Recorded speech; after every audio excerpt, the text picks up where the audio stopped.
తెలుగు చిత్ర పరిశ్రమలో మరో కీలక పరిణామం చోటు చేసుకుంది. ఆంధ్రప్రదేశ్, తెలంగాణ రాష్ట్రాల్లోని సినిమా ఎగ్జిబిటర్లు తీసుకున్న తాజా నిర్ణయం పరిశ్రమపైన ప్రభావం చూపనుంది. థియేటర్ల నిర్వహణపైన భారం పెరిగిపోతుండటంతో జూన్ 1వ తేదీ నుంచి థియేటర్లను నిరవధికంగా మూసివేయాలని ఏకగ్రీవంగా నిర్ణయించుకున్నారు. హైదరాబాద్లోని తెలుగు ఫిలిం ఛాంబర్ కార్యాలయంలో 2 తెలుగు రాష్ట్రాల ఎగ్జిబిటర్ల ప్రతినిధులు సమావేశమయ్యారు. ఈ సమావేశంలో నిర్మాతలు దిల్ రాజు, డి సురేష్ బాబు కూడా పాల్గొన్నారు. ఎగ్జిబిటర్లు తమ ఆర్థిక సమస్యలను నిర్మాతల దృష్టికి తీసుకెళ్లారు. ప్రత్యేకించి ప్రస్తుత అద్దె వ్యవస్థ వల్ల తాము నష్టాల్లో కొట్టుమిట్టాడుతున్నామని, ఈ విధానం ఇక సాధ్యం కాదని స్పష్టం చేశారు.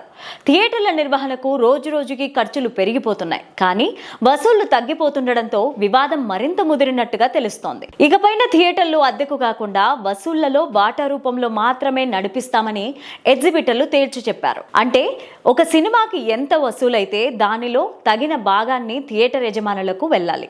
కానీ ఫిక్స్డ్ అద్దె పెట్టుకుని సినిమాలు ప్రదర్శించేందుకు తాము సిద్ధంగా లేమని క్లారిటీగా చెప్పారు.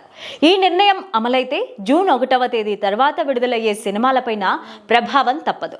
ముఖ్యంగా చిన్న, మధ్య తరహా సినిమాల విడుదలకు ఇది పెద్ద సవాలుగా మారచ్చు. థియేటర్లు మూతపడితే కొత్త సినిమాలు స్క్రీన్లపైకి రావడం అసాధ్యమవుతుంది. ఇది డిస్ట్రిబ్యూటర్లు, నిర్మాతలు, ప్రేక్షకులకు ప్రభావం చూపుతుందనే అభిప్రాయాలు వినిపిస్తున్నాయి.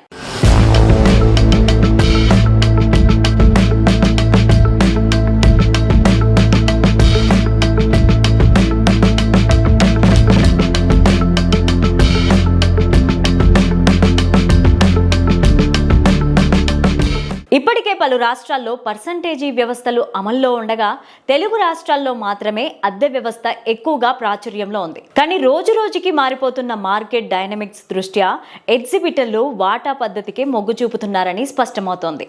ఈ పరిణామం పరిశ్రమలో పెద్దగా చర్చకు దారితీసింది. థియేటర్ యాజమాన్య వ్యయాలు, డిజిటల్ పోటీ, ఓటీటీల ప్రభావం వంటి అంశాలు తెరపైకి వస్తున్నాయి. ఎగ్జిబిటర్లు ఈ సమస్యకు సానుకూలమైన పరిష్కార మార్గాన్ని కనుగొంటారా, లేదా సంక్షోభం ముదురుతుందా అనేది కొద్ది రోజుల్లో తేలనుంది.